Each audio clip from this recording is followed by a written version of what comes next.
Mirza, we know that bone sampling is the post-mortem DNA extraction from preserved bone marrow for DNA identification purposes, but at what stage of identification is this process necessary?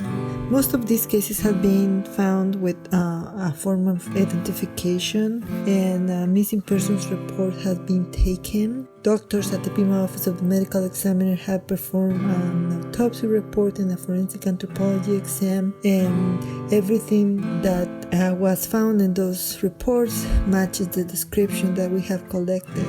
And what is preventing a positive identification?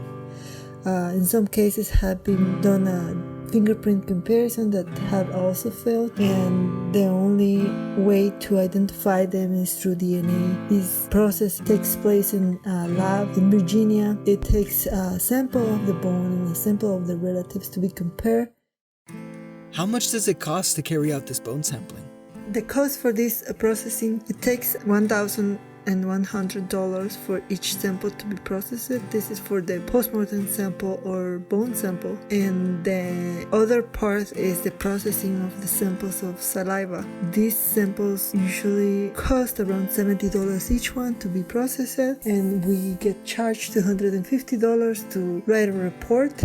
Wow, that's over $1,400 per sample. Why does this process cost so much? This process is very expensive because, first of all, we use a private lab, so we can make sure the privacy of the families is kept. We just use codes, so we are sure that we are not putting in danger families that don't have documents here in the US. The other part of it is very few labs have the capability to process these very compromised samples. Usually those samples spend a lot of time under the water and sun, so it requires very special equipment to process them. And is there any way to reduce this cost?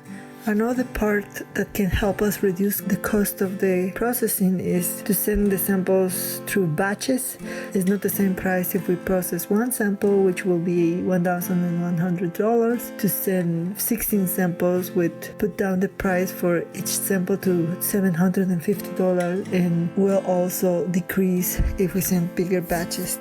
So once these samples get sent to the lab, how long until a family gets their results back?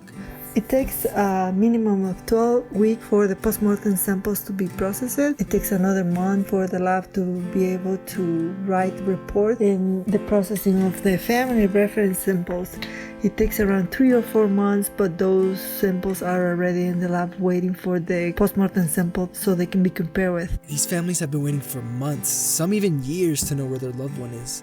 Say the sample gets sent tomorrow. When would they have results?